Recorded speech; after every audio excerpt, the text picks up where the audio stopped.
এক ঝড়ে ভেঙে গেল দুর্গা ও ঋষভের বিয়ে। হ্যাঁ বন্ধুরা, অফিসে দুর্গার কাছে যাচ্ছে তাই ভাবে অপমানিত হওয়ার পর প্রতিশোধের আগুনে জ্বলছিল উৎসব, তাই সে কিছু একটা করার পরিকল্পনা করে। অন্যদিকে আদালত থেকে বেরিয়ে সঞ্জিত ব্যানার্জি যখন ঋষভের বাবার মুখোমুখি হয়, তখন সঞ্জিত ব্যানার্জি মুখার্জি পরিবারের সম্পর্কে আজে বাজে কথা বলে সঞ্জিত ব্যানার্জি ঋষভের বাবার মনটা বিষিয়ে দেয়। আমি তো একা অপরাধী নই, উৎসব, মেহেন্দি ও বৈদেহী মুখার্জিও দোষী। তারাও এই ষড়যন্ত্রে লিপ্ত ছিল।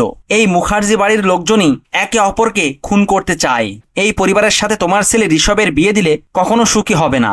আর সঞ্জিত ব্যানার্জির মুখে এই সমস্ত কথা শুনে ঋষভের বাবা চমকে ওঠে। আর এদিকে আড়াল থেকে সবটা শুনে উৎসব একটা মোক্ষম চাল দেওয়ার সিদ্ধান্ত নেয়। দেখা যায় ঋষভ ও তার বাবা মা যখন মুখার্জি বাড়িতে আসে, তখন উৎসব বৈদেহী মুখার্জি ও মেহেন্দি ঋষভের বাবা মাকে চরমভাবে অপমান করে এবং ছোট বড় অনেকগুলো কথা শুনিয়ে দেয়। এমনকি তারা সঞ্জিত ব্যানার্জির সাথে হাত মিলিয়ে যে এই ষড়যন্ত্রে লিপ্ত ছিল, সবটাই তারা নিজের মুখে স্বীকার করে। সবটা শুনে ঋষভ প্রচন্ড রেগে যায়।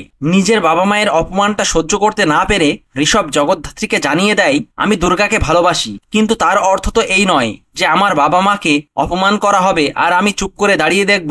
এটা কিছুতেই হতে পারে না। এই বলে ঋষভ তার বাবা মায়ের হাতটা ধরে মুখার্জি বাড়ি থেকে বেরিয়ে যায়। আর এই সবটা দেখে জগদ্ধাত্রী ভীষণই দুশ্চিন্তায় পড়ে যায়। জগদ্ধাত্রী ভাবে, দুর্গা যদি এই সবটা জানতে পারে তাহলে দুর্গা কি এসব মানতে পারবে?